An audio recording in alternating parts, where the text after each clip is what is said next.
Hi, Sheila here, your phonics coach for parents. I talk a lot about the fact that we don't want to teach children letter names. It's really not helpful. Whatever way you say T-O-M, you're going to get Toem. You're not going to get Tom. So we want to talk about letter sounds. One of the main points of phonics is children learning to link the sound with the way we write that sound or spell that sound.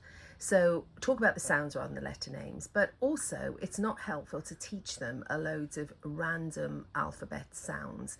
It is much more meaningful, and our brain is always looking for meaning, so much more meaningful to teach the sounds of the alphabet within a word. So this is kind of where we start, teaching them the first few sounds in the alphabet, and we don't usually begin with ABC. We begin usually with SAT, and I've got a list that I can send that I'll link below the video of how you can teach the different sounds, as it were, in order. But the reason we do this is because often we can then start building very simple CVC words, but often words that start with a continuant, which is helpful, but I'll do another video on that later. So if I wanted to teach a child how to start making a word, this is what I do. So you just say, we've got all the sounds that we need here to make the word sat. Listen carefully. What do you hear when I say the word sat? Slowly. Listen again. Sat. Now you want the child to say s. If they struggle, s is a continuant, so you can hang on to that literally for as long as you like. So if they look at you blankly, you can just say, listen again, sat, and even get them to join in with you. So if they can hear that the first sound is s, that is brilliant. Then what we say is, do you know which of these is how we write sat? Now they might well not, yeah, depending where they are. So how old they are, and you know what prior learning they've got. So if they don't, you would simply say, this is s. This is how we spell the sound s. Do you want to put it on the line and say s as you put it in place? Get the child to go s.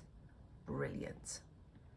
Now, what's the next sound you hear if I say the word sat? Slowly, sat. Now you'll notice ah is another sound we can hang on to, which is great. So get them to hear the sound first. Ah, great. Do you know which of these is ah?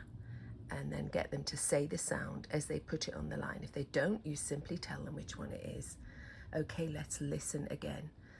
What's the last sound you hear in sat? Sat. There's only one left, so they're probably going to say that one and say the sound as they pull it to the line. T. Okay, brilliant. We've now taught them 3 different letters and the corresponding sounds. Now what we're going to do is get them to say those sounds and hear the word. So we just go, get them to do it with you. S, a, t, sat. Do you want to have a go? Get them to go s, a, t, sat. Do it again a couple of times. Brilliant. Now, depending on the child and their sort of concentration level and how they're doing, you can remove these, and then you can say, okay, can you tell me the sounds that I need, you're going to write the word, to write the word sat, and get them to go, hopefully they'll go s, a, t, and obviously if they're not quite sure, you do it with them.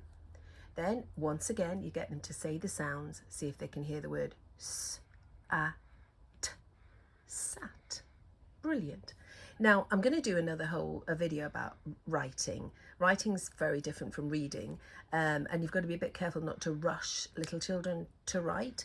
But if they're up to it, if they want to have a go, then get them to have a go writing the word sat. You can leave your word on there for them, and it's an important principle that they are starting to link the sounds with the letters. So as they're writing it, encourage them to say every sound. So literally you'd want them to do what you've just done and go s, a, t, and always finish off by saying the separate sounds and blending them together to hear the word s, sat. And if they can't blend, you just slow that process down and go sat, sat. But what you're aiming for is them being able to do the blending from hearing the individual sounds. So I will do another video to follow this up in the next few days, but hopefully that's a good one to get you started.